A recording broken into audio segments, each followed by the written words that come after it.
It's January 26, 1945. The village of Holtzwihr lies half buried in snow and artillery craters.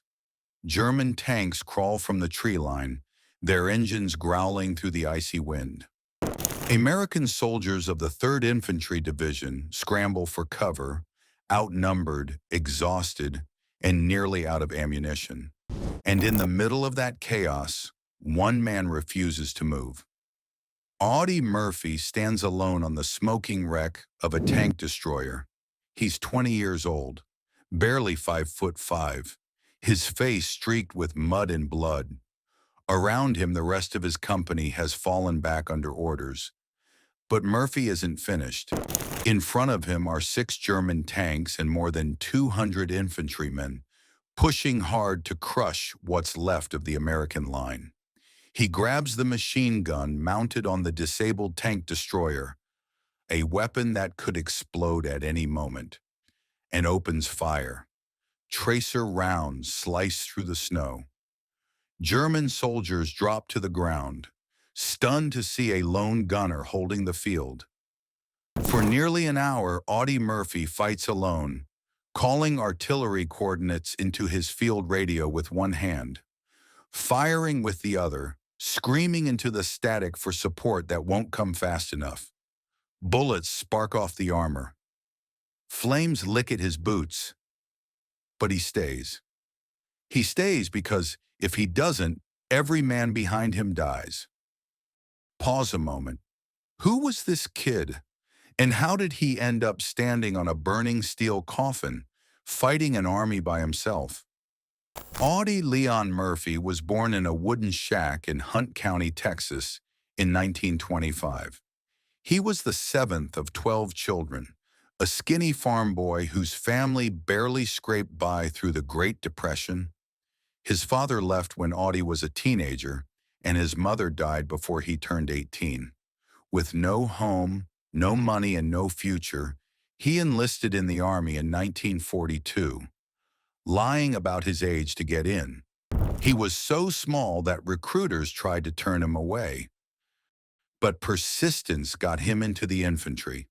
From the beginning, Murphy fought with a strange mix of calm and fury. He wasn't loud or reckless, he was precise. And when his unit entered combat in Italy, that precision became deadly. In Sicily, Anzio, in southern France, he built a quiet reputation for courage. He earned a Bronze Star for taking out enemy machine gun nests and a Silver Star for single-handedly capturing positions most soldiers wouldn't dare approach. By 19, he'd been wounded, decorated, and promoted. Yet to his men, he was just Murph, the quiet Texan who could do the impossible and make it look effortless. But winter 1945 was different. The Allies had broken through Normandy and pushed deep into France, yet the Germans were far from done. After the shock of the Battle of the Bulge, the Wehrmacht was desperate, and in the forests of Alsace, they launched one last counterattack, Operation Nordwind. Its goal, push the Americans out of eastern France and regain lost ground before spring. The 3rd Infantry Division, Murphy's division, was in the way. Murphy's unit, Company B of the 15th Infantry Regiment, was ordered to hold a narrow clearing near the village of Holtzwihr. It was a terrible position, flat, exposed, and frozen solid. Artillery had turned the ground into a graveyard of twisted metal. The only cover came from a thin line of trees and 2 M10 tank destroyers dug in beside a muddy road. By January 26th, their numbers were down to barely 40 men. When German forces attacked that morning, infantry supported by 6 Tiger and Panzer tanks, Company B didn't stand a chance. Machine gun fire chewed through the snow. Shells exploded in the trees. Murphy ordered his men to fall back to a defensive line in the woods while he stayed forward to direct artillery fire. He radioed coordinates to his artillery battery miles away. His voice was steady, giving corrections as enemy armor rolled closer. "Adjust fire," he said. "Drop 200 yards. Fire for effect." The response thundered across the valley. Shells landed among the German columns, slowing them but not stopping them. The enemy kept advancing. Then, an explosion. One of the M10s took a direct hit and burst into flames. Most men would have run. Murphy didn't. He climbed onto the burning hull, grabbed the 50 caliber machine gun, and began firing point blank into the German line. That's where our story began. At that moment, Audie Murphy wasn't fighting for medals or orders. He was fighting for time. Time for his men to regroup, time for the artillery to reload, time for someone to survive the morning. Every second he held that position meant dozens of lives saved behind him. But each second also pulled him closer to death. And yet, against logic, against fear, against everything human instinct demanded, he stayed. As the smoke rose higher and German troops circled like wolves, a 20-year-old from rural Texas turned the tide of an entire battle alone. The air around him is a storm of steel. Machine gun fire rattles through the trees, shells burst across the clearing. And Audie Murphy doesn't flinch. He's already on the burning tank destroyer, the M10's hull glowing orange beneath his boots, the smell of fuel thick in the air. The German column is advancing, infantry spread out in waves, tanks rolling steadily forward. 6 armored vehicles, likely Panzer IVs, supported by more than 200 infantrymen. Their formation is deliberate, moving in rhythm, confident that resistance ahead is shattered. Murphy knows the truth. He's the last man still holding this line. He grips the .50 caliber Browning mounted on the M10. The weapon's barrel is scorched from the heat, its ammunition belt twisted and half melted. He slams it into place anyway, checks the feed, and leans over the armor plate. Then he opens fire. The heavy machine gun roars, cutting through the morning air like a saw. Each burst sends tracer rounds slicing into the German infantry, tearing through snow and smoke. The first line of attackers drops instantly.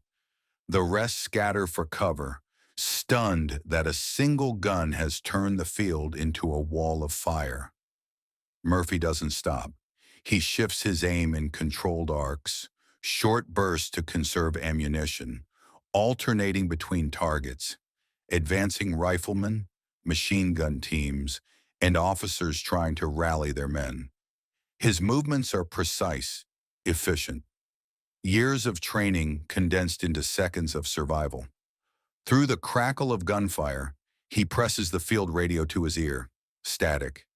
Then a voice, his artillery command post several miles back. He calls out new coordinates, calm, deliberate, every number exact. A few seconds later, the ground trembles. Explosions ripple across the tree line where the Germans had been forming up. Shrapnel scatters the field. Smoke blooms like thunderclouds. Murphy doesn't look away. He watches the blast patterns, corrects his aim, and calls in again. Drop 100, repeat fire. The response is immediate. Another barrage, closer this time, bracketing the lead tanks. One shell slams into the nearest Panzer, throwing its turret open like a tin can. Flames burst out, painting the snow with black smoke. Murphy adjusts again. His field radio crackles with interference. The battery is fading, but the artillery crews trust his voice. They know who's calling. Every correction he gives pulls the German formation deeper into chaos. Still, the enemy keeps coming. Another tank swings its gun toward the burning M10. The muzzle flashes, a thunderous impact follows. Shrapnel slices past Murphy's head. The blast throws him back against the armor, tearing open his sleeve. The heat scorches his skin, but he climbs back up before the next shot lands. He fires again. Controlled bursts. He can feel the vibration of each round travel through the steel beneath his boots. He targets the tank commanders first. Murphy keeps the pressure relentless.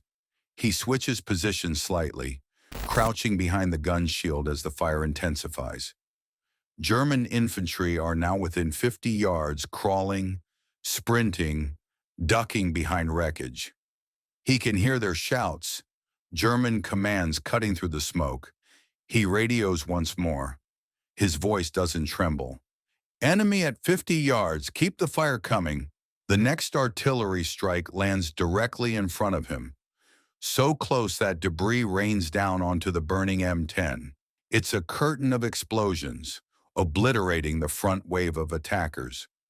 For a moment, the German advance halts completely. Murphy seizes it. He redirects the 50 caliber toward the flank, a squad trying to move through a ditch to encircle him. The first burst pins them down. The second finishes the attempt. Each decision is instinct. Every trigger pull, a calculation for time. He's been fighting like this for nearly an hour. The radio operator on the other end finally breaks through the static. Murphy, get out of there! They'll overrun you. He ignores it. There's no time for retreat. His company is still repositioning in the woods behind him. If he abandons this line now, the Germans will sweep through and crush them all. He lowers his head, steadies his aim, and fires again. The barrel glows red. He changes belts, slams another into place, smoke rising from the feed tray. Bullets hammer into the armor around him, pinging, sparking, whining past his face. One round grazes his leg. He barely notices. He keeps firing until the last belt runs dry. Then silence. He lowers the smoking weapon. The field ahead of him is littered with bodies, twisted equipment, and burning vehicles. The few surviving Germans retreat back toward the trees, dragging their wounded. The tanks reverse, firing blindly as they pull away. Murphy stands there, breathing through the fumes, barely conscious that it's over. The M10 beneath him is moments from exploding. He knows it, but he stays long enough to call in one final transmission. Only then does he climb down from the wreckage, limp toward the tree line, and collapse beside what's left of his men. They look at him like he's walked out of a fire. In a way, he has. For more than an hour, Audie Murphy, 20 years old, wounded, exhausted, held off an entire German assault force alone. When they counted later, his position had stopped 6 tanks, destroyed dozens of vehicles, and inflicted over 50 confirmed casualties. His stand bought his company enough time to reorganize, counterattack, and hold Holtzwihr. The German advance in that sector was broken, and the line never fell. The battlefield is quiet now. Only the crackle of burning metal breaks the silence. Snow drifts across the clearing, covering the torn ground where hours earlier the world had been on fire. Audie Murphy sits in the mud beside what's left of his men, eyes vacant, hands trembling, ears still ringing from the blasts. The radio lies beside him, silent. The M10 tank destroyer still burns in the distance, a black monument against the white field. The smell of smoke and gunpowder hangs heavy in the air. The medics find him hours later. They think he's in shock. He refuses treatment until he knows every man in his company is accounted for. Then, without ceremony, he collapses. In the official reports, they'll call it extraordinary heroism. But those who were there, the men who watched from the tree line, will never forget what they saw. One man alone, standing on a burning tank, holding back an army. They'll say it didn't seem real. They'll say it couldn't have happened. And yet it did. Word spreads quickly through the 3rd Infantry Division. By evening, officers from nearby units come to see the site themselves. Even battle-hardened soldiers fall silent at the sight. The smoldering wreck, the charred earth, the lone figure who somehow lived through it. When command reviews the reports, there's no debate. Audie Murphy is recommended for the Medal of Honor, the highest decoration for valor in the United States Army. But medals and citations barely touch what that morning truly was.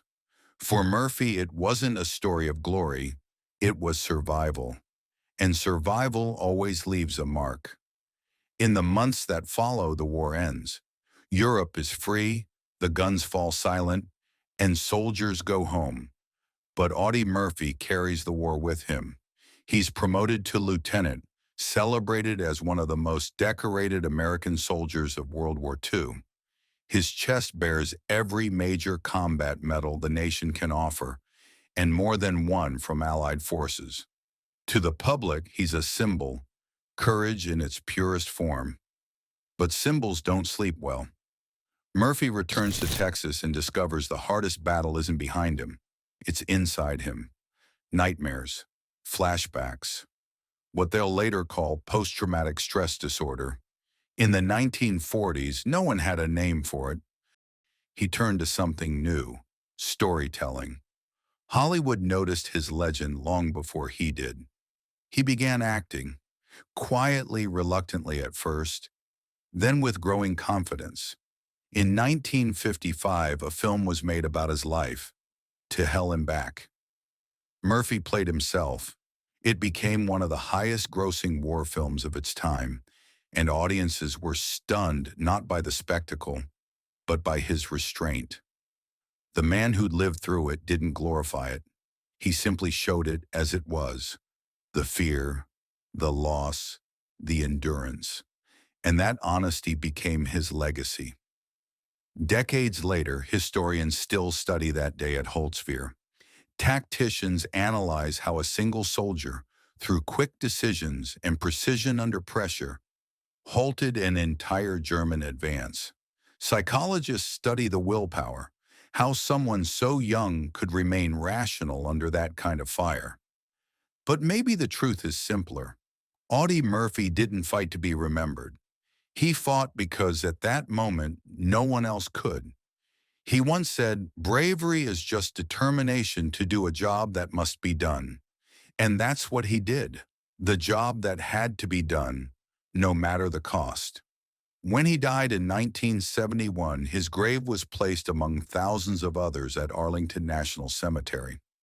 Visitors still stop at his marker, one of the most visited in the entire cemetery. Sometimes, history doesn't belong to generals or great strategies. It belongs to the moments when one person decides not to run. And in the winter of 1945, near a frozen village in France, Audie Murphy, a 20-year-old from a broken farm in Texas, did exactly that. He stood his ground, and the world still remembers.